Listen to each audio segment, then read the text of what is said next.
এই ট্যাঙ্কটা ন্যাচারাল থাকবে কিন্তু। আসসালামু আলাইকুম এভরিওয়ান, আশা করি সবাই ভালো আছেন। আলহামদুলিল্লাহ আমিও ভালো আছি।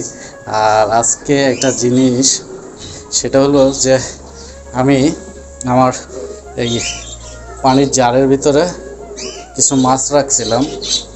পরে ভাবলাম যে আমার যেহেতু যে একটা চারি আছে, যে আমার অনেক ভিডিওতে দেখছেন সবাই হয়তো, সে চারিটার ভিতরে অনেক মাছ পরে মারা গেছিলো। পরে আমি আর কোনো মাছ ছাড়ি নাই। পরে ট্যাঙ্কিটা অনেক কষ্ট করে আবার হইছে, নতুন করে হইছে আপনার তৈরি করছি। আর সেই ট্যাঙ্কিটা আপনাদের একটু দেখায় যে কিভাবে তৈরি করছি। নতুন ট্যাঙ্কি এটা আমার, মানে এখন আপাতত এর ভিতরে কোনো মাছ নাই। এর ভিতরে আপনার হয়েছে কিছু কচুরিপানা,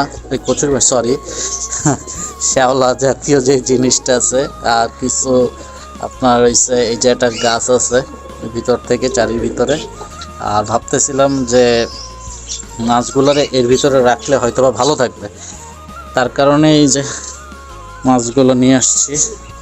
এটাও আমি একটু ন্যাচারালের মতনই করছিলাম, যে এই ট্যাঙ্কটা ন্যাচারাল থাকবে কিন্তু পরে ভাবলাম যে এইটার ভিতরে না রেখে আমি চারিতে রাখি, পরে দরকার হলে এইটার ভিতরে আমি হচ্ছে নেক্সট অন্য কোনো মাছ রাখবো। দেখি মাছগুলো আস্তে আস্তে ছাড়ি।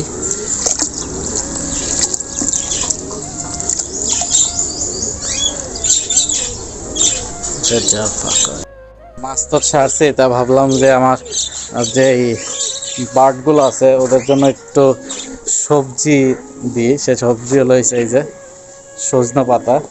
এই সজনা পাতা ওরা খুব ভালোই খায়, চলেন দেখি।